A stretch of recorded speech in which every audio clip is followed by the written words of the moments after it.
Selamat malam Tribuners, jumpa lagi bersama dengan saya Mutiara dalam tayangan berita terkini Lampung di Tribun Lampung. Kami akan menyajikan informasi menarik dan terkini untuk Anda dari berbagai daerah di Provinsi Lampung. Dan inilah berita terkini selengkapnya. KPK periksa Rektor Untirta Banten terkait kasus Profesor Karomani. Komisi Pemberantasan Korupsi atau KPK kembali melanjutkan pemeriksaan sejumlah saksi dalam kasus mantan Rektor Universitas Lampung Profesor Karomani. Kali ini KPK memeriksa Rektor Universitas Sultan Ageng Tirtayasa atau Untirta Banten Profesor Fatah Sulaiman. Selain itu, KPK juga memeriksa sejumlah orang yang diduga orang tua mahasiswa yang terlibat penyuapan dalam penerimaan mahasiswa baru Universitas Lampung tahun 2022. Pemeriksaan sejumlah saksi oleh KPK itu berlangsung di Aula Patria Tama Polresta Bandar Lampung pada Jumat 30 September 2022. Pantauan dari Tribun Lampung, Rektor Untirta masuk ke ruangan Aula Patria Tama sekira pukul 9:35 waktu Indonesia Barat. Selanjutnya, terlihat orang tua dari penerima mahasiswa baru Unila juga memasuki ruangan Aula Patria Tama sekitar pukul 9:50 waktu Indonesia Barat. Menurut Fatah, ia diperiksa terkait jabatannya sebagai Ketua Badan Kerjasama PTN Wilayah Barat. Sementara itu, orang tua mahasiswa juga membenarkan pemeriksaan dirinya terkait penerimaan mahasiswa baru Universitas Lampung. Namun dirinya enggan memberikan komentar saat ditanyai oleh awak media. Sehari sebelumnya, KPK juga telah melakukan pemeriksaan sejumlah saksi di Aula Patria Tama Polresta Bandar Lampung.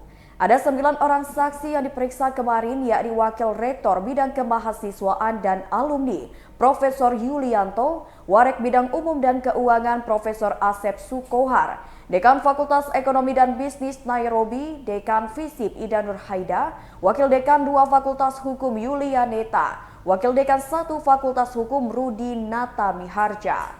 Kemudian dosen Fakultas Keguruan dan Ilmu Pendidikan Wayan Rumite, Ketua Satuan Pengendalian Internal yang juga dosen FH Budiono dan Honorer Unila Fajar Pamukti Putra. Kabak Pemberitaan KPK Ali Fikri menjelaskan, kegiatan kemarin merupakan pemeriksaan lanjutan atas kasus yang menjerat mantan Rektor Universitas Lampung, Profesor Karomani dan 3 tersangka lainnya. Pemeriksaan dilakukan di Mapolresta Bandar Lampung.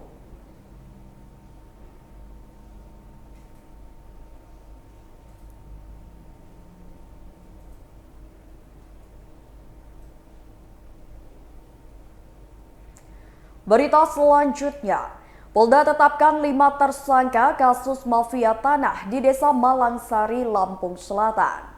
Direktorat Reserse Kriminal Umum Polda Lampung menetapkan 5 orang sebagai tersangka dalam kasus mafia tanah.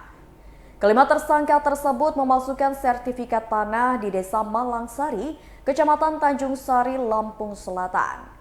Ditreskrimum Polda Lampung Kombes Pol Reynold Huta Galung pada Jumat 30 September 2022 mengatakan, pihaknya menerima laporan terkait kasus tersebut pada bulan April lalu.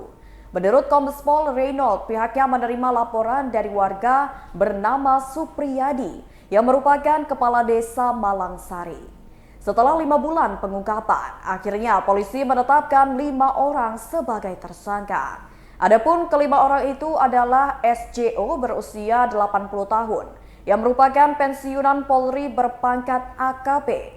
Selain itu, SJT, Kepala Desa Gunung Agung Sekampung Udik, Lampung Timur, dan RA sebagai notaris dan PPAT dengan wilayah kerja Kabupaten Lampung Selatan. Selanjutnya, SHN, Kasatpol PP Lampung Timur yang dulunya menjabat sebagai Camat Sekampung Udik, dan FBM, yang merupakan juru ukur BPN Pesisir Barat, sebelumnya juru ukur BPN Lampung Selatan. Kelimanya ditahan dengan dugaan tindak pidana membuat dan atau menggunakan surat palsu. Selain itu, tersangka juga dikenakan dugaan tindak pidana menyuruh menempatkan keterangan palsu ke dalam akta autentik dan menggunakan akte autentik yang isinya diduga palsu. Hal itu dilakukan kelima tersangka dalam rangkaian proses penerbitan 6 buku SHM atas objek tanah seluas 10 hektar yang terletak di Desa Malangsari, Kecamatan Tanjung Sari, Lampung Selatan. Para tersangka terancam dikenakan dengan pasal 263 JO pasal 55 KUHP dan pasal 266 JO pasal 55 KUHP dengan ancaman hukuman 6 tahun penjara.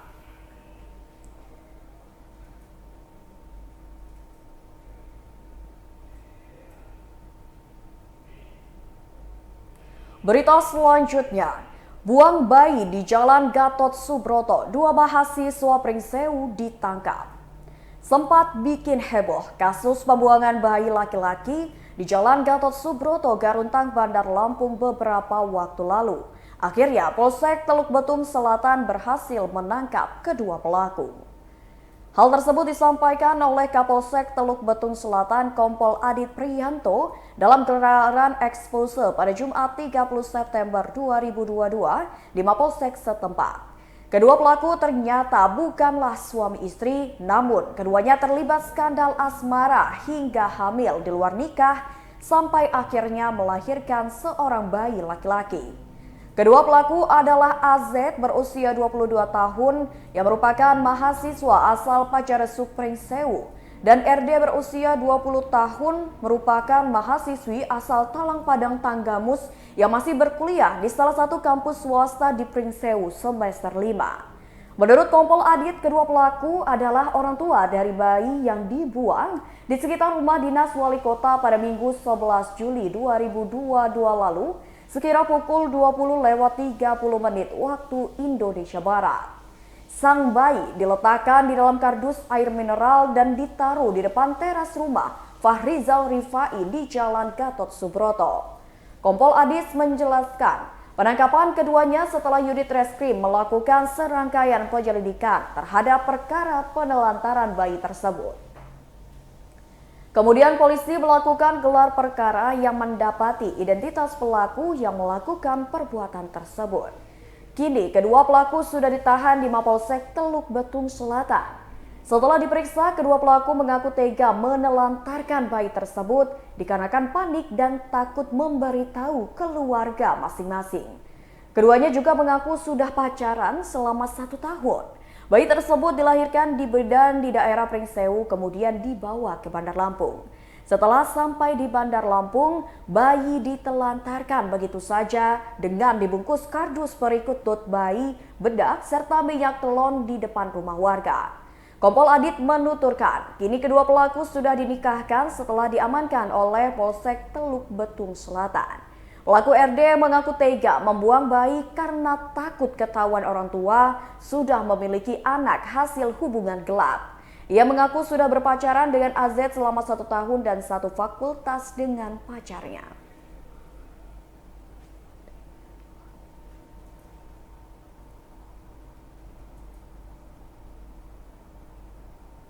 Berita selanjutnya. Video sempat viral pencuri tas di masjid pemerintah Kabupaten Lampung Utara berhasil ditangkap. Setelah video pencurian tas di dalam Masjid An-Nur pemerintah Kabupaten Lampung Utara sempat viral di media sosial, akhirnya tim TK 308 Polres Lampung Utara berhasil menangkap pelaku. Adapun pelakunya adalah AS yang berhasil diamankan pada Kamis 29 September 2022 kemarin di Kampung Negeri Katon, Kecamatan Selagilingga, Lampung Tengah. Kaur Mintu Satreskrim Polres Lampung Utara Ibda Darwis mengatakan, penangkapan bermula saat pihaknya mendapatkan informasi kalau pelaku sedang berada di kediaman kerabatnya di Kampung Negeri Katon. Mendapati informasi tersebut, tim yang dipimpin oleh Kanit Pidum langsung bergerak dan melakukan penggerebekan. Akhirnya anggota berhasil mengamankan pelaku berikut barang bukti hasil curian. Darwis pada Jumat 30 September 2022 mengatakan, selain pelaku pihaknya juga berhasil mengamankan barang bukti berupa 1 HP Android merek Samsung berwarna biru dan 1 HP merek Samsung berwarna merah.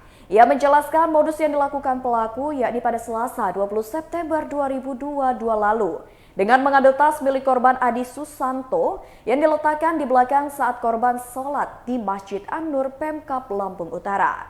Akibat pencurian tersebut, korban mengalami kerugian 2 unit handphone Android dan uang tunai senilai Rp1 juta.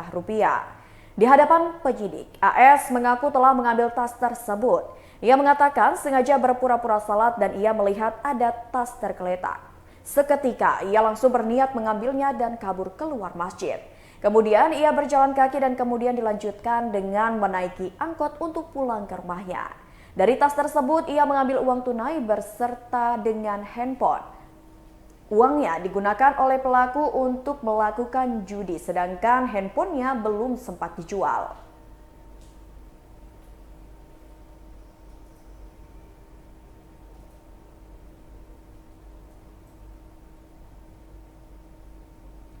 Berita selanjutnya, bertemu Mendak Zulhas, perajin tahu dan tempe minta subsidi diperpanjang. Gabungan Koperasi Tahu Tempe Indonesia meminta pemerintah agar memperpanjang penyaluran selisih harga kedelai impor untuk perajin tahu dan juga tempe. Hal tersebut dikemukakan oleh Ketua Umum Gabungan Koperasi Produsen Tahu Tempe Indonesia atau Gakoptindo Aib Syaifuddin saat kunjungan kerja Menteri Perdagangan Zulkifli Hasan di Bandar Lampung pada Jumat 30 September 2022. Menurut Aib, penyaluran selisih harga kedelai impor sudah berhenti sejak akhir Juli kemarin. Padahal menurutnya, realisasi volume penyaluran jauh dari target yang ditetapkan pemerintah sehingga masih banyak perajin belum mendapatkan pasokan subsidi. Katanya baru sekitar 3.839 ton dari total alokasi 40.000 ton untuk wilayah Lampung atau baru sekitar 3,839 miliar. Karena selisih harga yang diberikan kepada pengrajin olahan kedelai adalah Rp1.000 per kilogram. Sementara target penyaluran selisih harga kedelai impor secara nasional sebanyak 800.000 ton baru terrealisasi 80.000 ton atau 10% dari target. Untuk informasi, program tersebut sebelumnya telah dilangsungkan selama 4 bulan yakni sejak April hingga Juli 2022 lalu. Pada program tersebut, pemerintah memberikan kedelai impor yang mendapatkan selisih harga untuk pengrajin tahu dan tempe senilai Rp1.000 per kilogram melalui Perum Bulog. Bantuan itu merespon tingginya harga kedelai impor saat ini. Sementara itu, Menteri Perdagangan Zulkifli Hasan mengatakan, Kementerian Perdagangan nantinya akan memberikan selisih harga kedelai impor untuk para perajin tahu dan tempe. Periode pelaksanaannya dimulai Oktober hingga Desember akhir tahun nanti.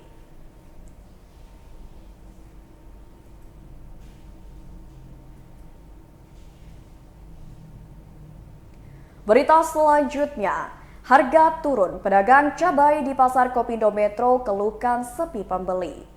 Pedagang cabai di Pasar Kopindo Kota Metro mengeluhkan sepinya pembelian cabai meskipun saat ini harga cabai rawit sudah menurun. Rina, salah seorang pedagang cabai di Pasar Kopindo Metro kepada Tribun Lampung mengatakan, penurunan harga sudah berlangsung sejak seminggu terakhir. Ia mengatakan harga cabai rawit turun dari Rp45.000 per kilogram menjadi Rp30.000. Meski turun, Rina mengatakan jumlah pembeli masih sedikit. Padahal biasanya ia bisa laku dari 15 hingga 20 kg. Sekarang hanya bisa menjual 10 kg saja. Ia mengatakan di lapak cabai miliknya tidak hanya menjual cabai rawit, tapi juga menjual cabai rawit merah dan cabai caplak. Untuk cabai caplak harganya naik yakni Rp60.000 per kilogram. Dalam sehari, Rina mengaku hanya menjual sekitar 3-5 kg cabai caplak. Hal senada juga diungkapkan oleh Tony, pedagang cabai di Pasar Kopindo Metro. Tony mengatakan jumlah pembeli cabai lebih sepi dibandingkan sebelumnya. Sedangkan untuk stok cabai, ia mengatakan sangat banyak.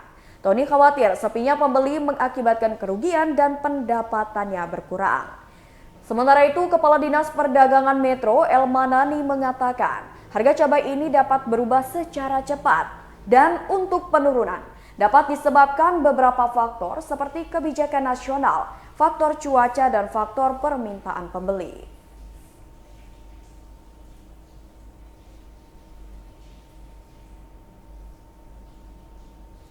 Baiklah Tribuners, itulah berita terkini Lampung bersama dengan saya Mutiara.